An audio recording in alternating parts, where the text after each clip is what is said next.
क्या सोच के आप लोगों ने 2015 में शराबबंदी को मुद्दा बनाया था? शराबबंदी 2015 में मुद्दा नहीं था। आपने रिसर्च ठीक नहीं किया, आप रिसर्च बहुत करके आते हैं। शराबबंदी 2016 में लागू हुआ था। पूरा 2016 में हुआ था। 2015 में पूरा जो चुनाव हुआ था वो 7 निश्चय पर हुआ था। वो एक एक मुद्दा हम लोगों ने जनता से चुनकर निकाला था और उसमें कहीं शराबबंदी का जिक्र नहीं है।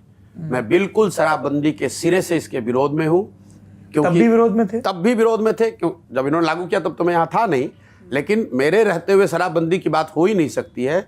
इसलिए नहीं कि शराबबंदी से मेरा कोई आइडियोलॉजिकल रास्ता है, क्योंकि दुनिया में कोई ऐसा प्रमाण नहीं है कि शराबबंदी के जरिए किसी समाज ने, किसी देश ने, किसी राज्य ने अपना आर्थिक सामाजिक विकास किया हो। तो हम लोग हमारे गुरुओं ने जो सिखाया है कि जब कोई आइडिया आपके दिमाग में आए तो ये समझ के चलिए कि 100 और लोगों ने कम से कम जरूर उसके बारे में सोचा होगा। और आज के परिप्रेक्ष्य में लोग कहते हैं एविडेंस बेस्ड पॉलिसी, कि पॉलिसी जो आप बनाते हो एविडेंस बेस्ड होना चाहिए। तो दुनिया में इसका कोई एविडेंस नहीं है कि शराबबंदी के जरिए आर्थिक सामाजिक लाभ हो सकता है। दूसरा तर्क ये दिया जाता है कि गांधी जी ने ऐसा कहा।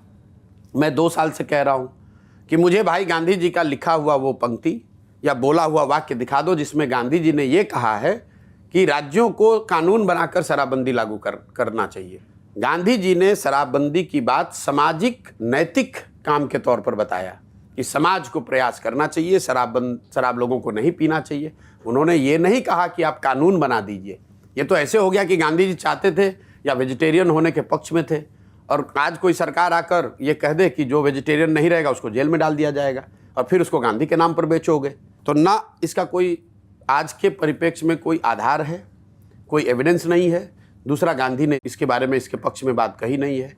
तीसरी बात, मान लीजिए एक बार को कि आपने लागू कर भी दिया, तो ये जमीन पर लागू है कहाँ? बिहार में तो घर घर में शराब बिक रहा है। सिर्फ दुकानें शराब की बंद हो गई, होम डिलीवरी चालू हो गया। तो मैं हमेशा यहाँ मजाक में कहता हूँ ये तो नीतीश कुमार का अमेजोन मॉडल है। शराब की दुकान बंद, होम डिलीवरी चालू। इस गरीब राज्य का हर साल 20,000 करोड़ का नुकसान हो रहा है। आज आपकी सभा में भी एक सामने उपद्रव कर रहा था, तो आपने कहा। मैं आपको कह रहा हूँ बिहार का हर आदमी जानता है कि शराब घर घर बिक रही है, नीतीश कुमार को छोड़कर हर व्यक्ति जान रहा है। और ये जो 20,000 करोड़ का नुकसान हो रहा है, ये पैसा जा कहाँ रहा है? ये पैसा जा रहा है शराब माफिया के पास, यहाँ के भ्रष्ट अफसरों के पास। और गांव-गांव में जो युवा पीढ़ी है, जो नए लड़के हैं, वो शराब के धंधे में, अवैध काम में लग गए हैं। लोग कट्टा लेके घूम रहे हैं, लोग मोटरसाइकिल पर शराब का अवैध कारोबार कर रहे हैं। 2 बोतल इधर से उधर करता है, 1,000-2,000 रुपये उसको मिल जाता है। नीतीश कुमार कान में तेल डालकर बैठे हुए हैं। और सबसे बड़ी बात, शराबबंदी आपने लागू किया महिलाओं के एम्पावरमेंट के नाम पर। सबसे ज़्यादा इससे प्रताड़ित महिलाएं हैं।